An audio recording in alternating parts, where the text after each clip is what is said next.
자, 국민의힘 선대위 이준석 대표가 빠진 채로 봉합이 되고 있는 모양새입니다. 자, 이 와중에 호남을 또 방문하고 있는 윤석열 후보가 또 잇따른 실언으로 좀 도마에 오른 상황이고요. 자, 국민의힘 선대위 상임 공보 특보인 김용남 의원 연결해서 얘기 들어보겠습니다. 안녕하세요.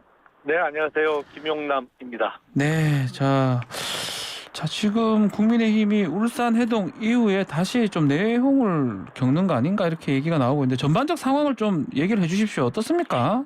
뭐 다 아시다시피 이준석 대표는 선대위의 모든 직책을 내려놓고 뭐 미련 없이 떠난다고 했고요. 네. 그래서 지금 김종인 총괄 선대위원장 체제로 앞으로도 운영이 될 것 같고요. 네. 네, 지금 뭐 원래 선거 캠프라는 게 항상 급조되고 뭐 여기저기서 사람들이 모이다 보니까 비효율이나 아니면 뭐 소통이 원활해지지 않는 측면은 언제나 있었습니다. 뭐 그거는 국민의힘뿐만 아니라 민주당도 마찬가지고요. 예. 앞으로 김종인 위원장 체제에서 좀 더 손발을 잘 맞춰 가야겠죠. 그럼 특보님, 그럼 이준석 대표는 거의 이제 안 들어옵니까 이제? 본인이 떠났잖아요. 자기 발로. 사실상 뭐 2주 간격으로 네. 2번씩 떠난 거죠. 그러면 이번에는 좀 쉽지 않을 것이 울산 해동 같은 그런 모습은 좀 예상하기는 어렵다라는 것이죠. 그렇습니다. 뭐 굳이 안 하겠다는 분을 억지로 끌어들일 필요야 있을까 싶은데요. 네. 결국은 윤핵관 얘기가 계속 나오고 있어요. 윤핵관. 오늘 이준석 대표가 윤핵관으로 장제원 의원을 좀 지목을 했는데 장제원 의원 상당히 모욕적이다라고 또 말을 했고요. 이 선대위에서는 이 부분 윤핵관 또 장제원 의원 문제 어떻게 보고 있습니까? 글쎄요. 뭐 언제든지 어떤 사람과 가까운 사람도 있고 뭐 다소 거리가 있는 사람도 있는 거죠. 네. 예를 들어서 이준석 당대표가 된 이후에 당에 없던 자리를 신설해서 이준석 대표하고 가까운 사람들을 앉혀서 거기 없던 월급도 지금 한 달에 몇백만 원씩 지급하는 자리들이 있거든요. 그러면 그거는 뭐 누가 봐도 이해관이라고 할 수 있죠. 그러면 그 이해관은 문제가 있는 건가요? 예. 예? 그걸 예. 특별히 문제 삼을 이유는 없는 것이죠. 예를 들어서 어떤 사람이 잘못된 언행을 한다든지 아니면 부적절한 어떤 발언이 나왔을 때 그거를 지적할 수는 있지만 누가 누구랑 가깝다 그거 자체가 문제가 되지는 않는다고 생각을 합니다. 뭐 이준석 대표하고 가까운 인사들도 당에 있죠, 물론. 근데 그거 자체로 문제 삼을 수 있을까요? 가까웠다고 후보랑 가깝다 해가지고 그게 문제가 되는 건데 이준석 대표 얘기로는 가까운데 뭔가 후보의 말을 잘못 전달하고 뭐 선거를 망치고 있다 이런 뉘앙스로 좀 얘기를 하거든요. 그것도 아니라고 보시는 겁니까? 글쎄요, 지금 뭐 국민의힘을 지지하시는 당원들이나 네.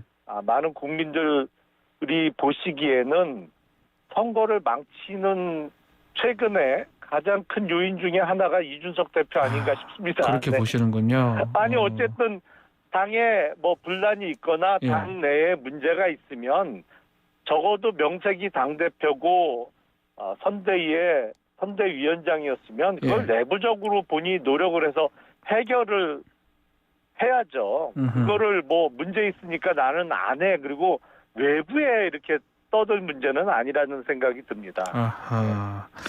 자, 이 얘기도 한번 해보죠. 저기 김종인 위원장한테 전권을 준다고 했는데 그렇게 크게 전권을 받은 것 같지 않다 이런 얘기도 했는데 이건 어떻게 보십니까?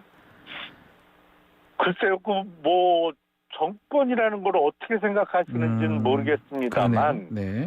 사실은 후보를 제외하고 가장 선대위에 영향력이 있는 사람이 그렇게 표현될 수 있겠죠. 정권을 위임받았다라고 하는 거죠. 네. 사실은 선거 자체는 후보를 중심으로 치르는 거기 때문에 선대위의 조직이나 운영에 있어서 가장 영향력이 큰 사람은 후보일 수밖에 없죠. 다만 후보는 각종 선거운동 등으로 인해서 바쁘기 때문에 후보가 미처 챙기지 못할 부분을 이제 선대위원장 같은 분께 좀 맡아서 일을 처리해 주십사 하고 이렇게 부탁을 드리는 것이죠. 그런 그렇죠. 의미에서는 예. 김종인 총괄선대위원장이 가장 큰 어떤 권한을 갖고 계신 것이 아닌가 싶습니다. 알겠습니다. 네. 뭐 이 얘기 들으면 좀 제가 좀 질문이 될지 모르겠는데 좀 이재명 후보랑 이낙연 전 대표 만나는 모습 보니까 국민의힘이 좀 불안하진 않습니까? 전 잘 되잖아요.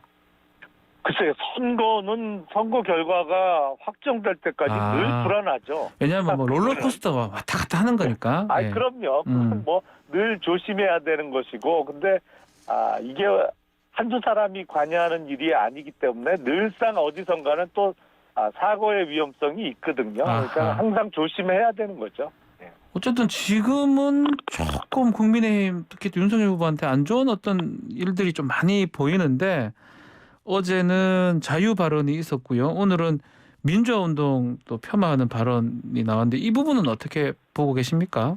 그거는 민주화 운동을 폄하했다고 말씀하시면 발언의 취지를 완전히 왜곡하는 것이죠. 죄송합니다. 저는 그냥 예. 그게 거기 적혀 있길래 이렇게 읽었어요. 그거는 예. 어떤 취지냐면 네. 사실은 민주화 운동을 했다라고 주장하는 일부 세력 중에는 네. 뭐 윤석열 후보의 표현대로 하면 외국에서 수입된 이념, 그러니까 그게 뭐 마르크스 레닌주의일 수도 있고 그리고 대한민국의 실효적인 지배력이 미치지 않는다는 의미에서는 뭐 넓은 범위에서 북한도 포함될 수 북한의 있겠죠. 주체 사상 얘기를 하더라고요. 네. 그렇죠. 그러니까 대표적인 인물이 오늘 문재인 정부에서 가석방으로 풀어준 이석기 전 의원 같은 경우에 사실은 이석기 전 의원 본인도 민주화 운동했다고 주장하거든요. 근데 그 사람이 주장했던 이념이나 그동안 해왔던 행동을 보면 그게 진정한 의미의 민주화 운동, 그러니까 국민 개개인의 자유와 권리를 신장시키기 위한 행동이었느냐? 아니라고 볼 수 있는 거죠. 그러니까 그 부분을 그런 지적한 의미다. 것이지. 아니 근데 민주주의 자체가 이게 외국에서 갖고 온 거 아닙니까? 홉스 뭐 이런 사람들 아닌가요? 로크 뭐 루소 뭐 지금의 뭐 그런 의미는 아니고 하여튼 주체 사상이나 그렇죠. 이런 걸 그러니까. 말씀하신 거다. 그렇죠. 알겠습니다. 또 이것도 저 질문을 좀 제가 아픈 질문일 수도 있는데 곧 앱으로 구직하는 때가 올 거다. 이것도 조금 혹시 좀 잘 모르시는 거 아니냐 이런 얘기도 하시거든요. 어떻습니까 이거는? 그거는 지금도 이제 뭐 구직 사이트나 앱 같은 게 많이 있죠. 근데 저도 사실은 뭐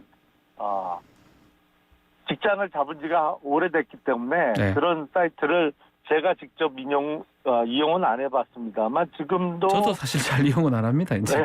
예.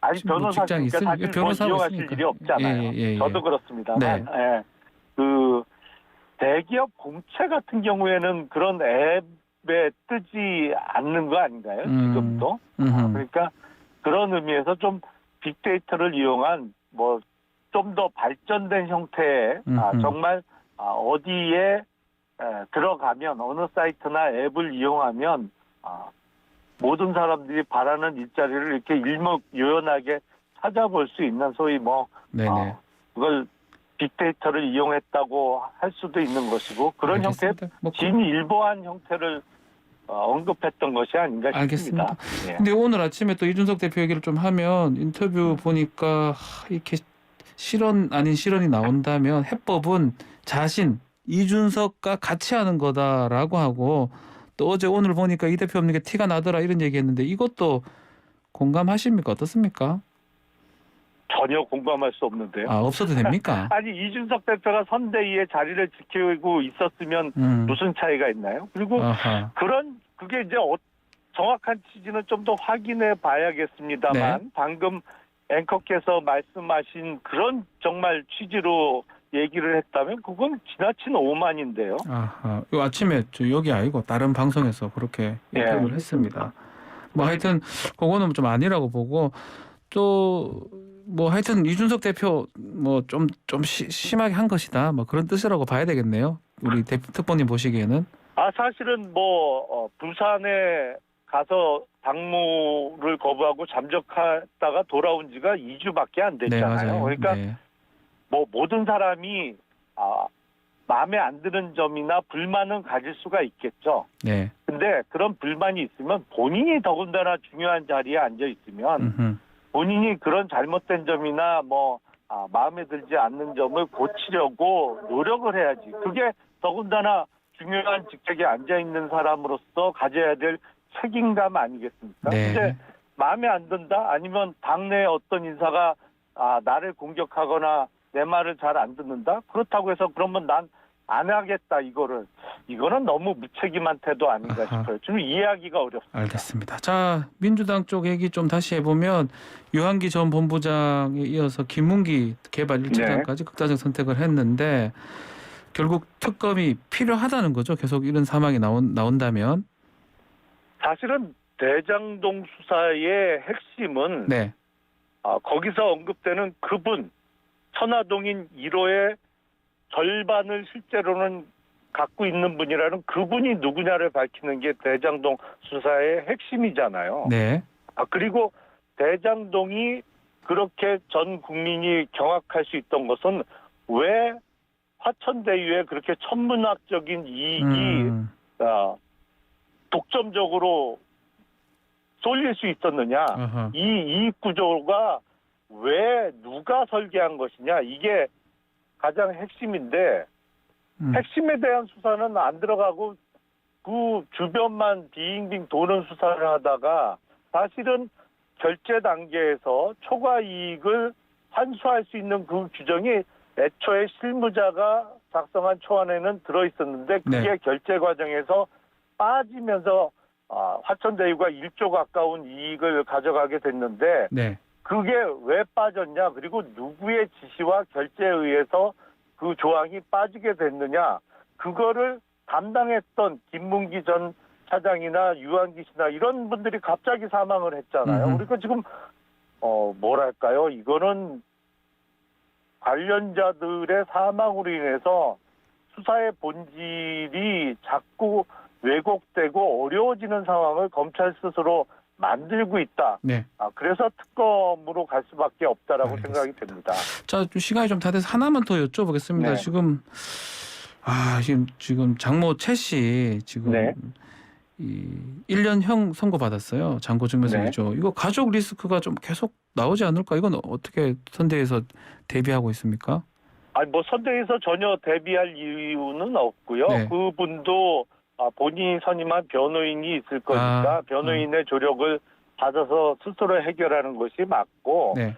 이제 장모나 장인 관련해서는 이미 선례가 있습니다. 2002년 대통령 선거를 앞두고 예. 당시 노무현 후보의 장인이 그 빨치산 그렇죠. 활동에 적극 가담하면서 양민 학살에 앞장서지 않았냐 이런 의혹이 제기가 됐었어요. 네. 근데 그때도 노무현 후보가 장인이 그런 의혹이 있다고 해서 그럼 지금 사랑하는 아내를 버려야 버리란 합니까? 말입니까? 이 말로 예. 정리가 된 것이거든요. 알겠습니다. 사실은 장모 관련된 일은 사이가 자세히 알기도 어렵고 그걸 어떻게 하겠어요. 그럼 본인이 해결해야 될 문제고 가장 큰 문제는 만약에 윤석열 후보가 당선이 된다면 지금 문재인 정부에서 5년 내내 공석으로 두고 있는 청와대 특별감찰관을 임기 시작과 동시에 임명해서 친인척들이 정말 쓸데없는 짓 못하도록